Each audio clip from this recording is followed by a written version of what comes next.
के बाहर सो रहे भतीजे की चाचा ने ही गोली मारकर हत्या कर दी। हत्या सुपारी किलर द्वारा की गई। दरअसल भाई ने ही भाई की हत्या के लिए सुपारी किलर को 20,000 रुपए की सुपारी दी थी। सुपारी किलर द्वारा घर के आंगन में सो रहे भाई के बेटे रोशन की हत्या कर दी और मौके से भाग निकले।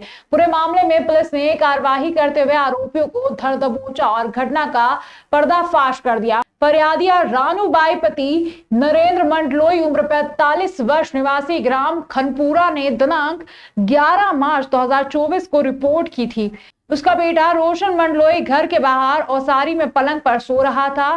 तेज पटाखे चलने की आवाज आई। घर के बाहर निकलने पर एक मोटरसाइकिल पर 3 लड़के तेजी से भाग गए। लड़का रोशन को देखने पर उसके सिर में एक छेद दिख रहा था, उसमें से खून निकल रहा था।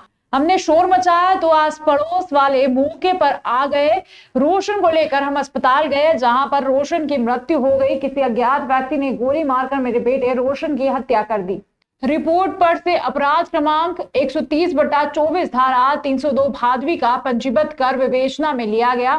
मामले में जांच के दौरान मुखबिर सूचना एवं साइबर सेल से प्राप्त सूचनाओं का विश्लेषण कर आरोपी नरसिंह उर्फ नाशु पिता किशन मंडलोई निवासी खनपुरा सेमरी से पूछताछ करने पर पुरानी रंजिश को लेकर अपने भाई नरेंद्र को मारने के लिए 20,000 रुपए के लालच देकर नारायण पिता रामू केवट निवासी अर्जुन नगर ओबेदुल्ला गंज को सुपारी दी थी एवं देशी कट्टा भी नारसिंह से उपलब्ध कराया गया था।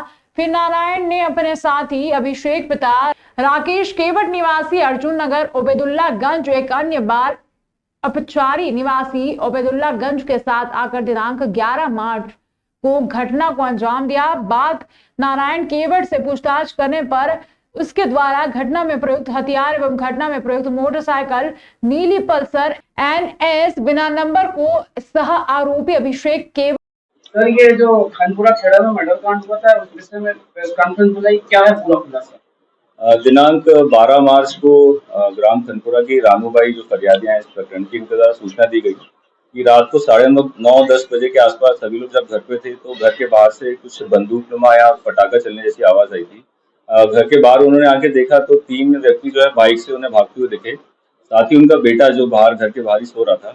जब उन्होंने उसको चेक किया तो पाया कि उसके सर पे एक छोटा सा घाव है और जब वो घाव पे देखा तो खून निकल रहा था। तत्काल उनके द्वारा पुलिस को सूचना दी गई।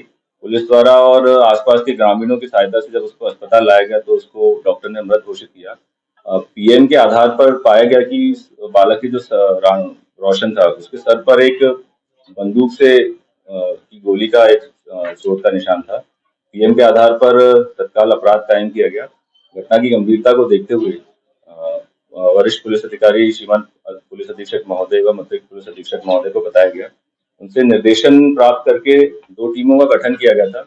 एक टीम हमारी लगातार साइबर एवं सीसीटीवी संबंधित साक्ष्य के पे काम कर रही थी। साथ ही दूसरी टीम जो गांव के लोग हैं एवं आसपास के क्षेत्र में मैदानी काम करते हुए सूचना को एकत्रित कर रही थी और दोनों ही टीम की लगातार सतत कार्रवाई से कल दिनांक को हमें इस अपराध के जो आरोपी थे उनको पकड़ने में सफलता प्राप्त हुई। क्या निकला सर इसमें? कैसा क्या भाई को मारने की सुपारी दी? इसमें जब आरोपियों को गिरफ्तार करके पूछताछ की गई आरोपियों से तो ये सामने आया है कि जो आरोपी है हमारा नारसिंह और जो हमारा फरियादी पक्ष का है नरेंद्र मंडलोई, ये दोनों सगे भाई हैं। नारसिंह को हमेशा से विवाद था कि उसका जो बेटा है वो उसके भाई की वजह से ही उसका घर छोड़ के चला गया है। इसी बात का और अन्य छोटे छोटे विवाद थे इनके, इसी बात का बदला लेने के लिए आरोपी नारसिंह ने अपने सगे भाई को मरवाने के लिए 20,000 रुपए की सुपारी 3 अब्दुल्लागंज निवासी युवकों को दी थी और साथ ही उनको एक देसी कट्टा भी उपलब्ध कराया था घटना को अंजाम देने के लिए। परंतु परिस्थितिवश घटना दिनांक को नरेंद्र को जिसको मारने की सुपारी दी गई थी वो अपने घर पर नहीं था और उसकी जगह उसका बेटा बाहर सो रहा था। क्योंकि वो आरोपियों को ये बात याद नहीं थी तो उसके भाई की जगह आरोपियों ने उसके बेटे की हत्या कर दी। इसमें क्या एक नाबालिग की आरोपी भी? इसमें एक अब्दुल्लागंज का, तीनों आरोपी अब्दुल्लागंज के हैं और एक उसमें से नाबालिग आरोपी।